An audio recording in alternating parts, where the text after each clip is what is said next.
The Mikhailovskaya Battery. A fortress of heroism. Ladies and gentlemen, picture this.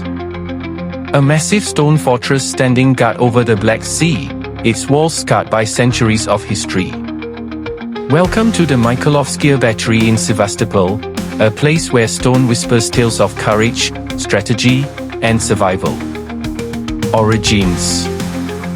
Built to defend an empire. In the 1840s, Tsar Nicholas I knew the strategic importance of Sevastopol, a key naval base on the Black Sea. He ordered the construction of a network of coastal fortifications. The Mikhailovskaya Battery, designed by engineer Colonel Kalbayano and later refined by Colonel Gustav von Fukasem, rose between 1841 and 1847. Named after Grand Duke Mikhail Nokolyevich, the Tsar's son, this battery was a marvel of 19th century military engineering. A usher, two-tiered fort stretching $205 meters long. Walls up to $1.8 meters thick, built from durable local limestone. Designed to house up to 115 guns, 77 were in place by 1854. A garrison of 750 men lived and fought within its walls. Its position allowed crossfire with the Konstantinovskaya battery across the bay, creating a deadly threat for any enemy ship daring to enter. The Crimean War. Standing against the Allies. The battery's first test came during the Crimean War, 1853–1856.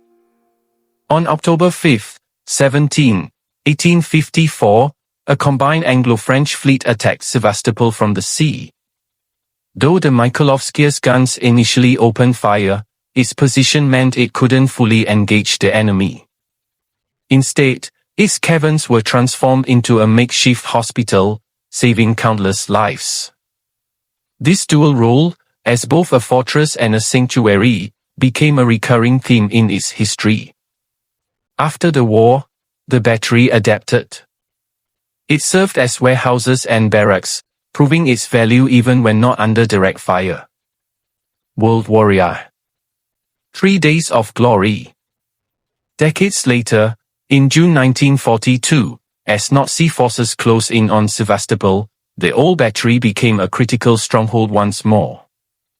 For 3 days, from June 21 to June 24, Soviet soldiers held the line against overwhelming odds. The ancient walls, built to withstand naval bombardment, now absorbed the fury of modern artillery and air raids. On the night of June 24, the defenders withdrew to regroup, but they had bought precious time.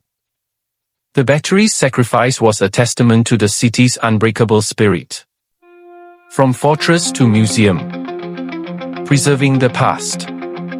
For most of the 20th century, the battery remained a closed military facility. But in 2010, after extensive restoration, it reopened as the Mikhailovskaya Battery Museum Complex.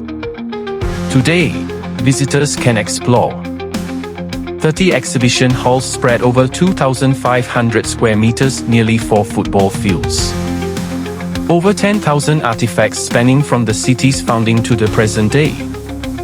Immersive displays on the Crimean War, the development of the Black Sea Fleet, and the heroic defenses of both world wars.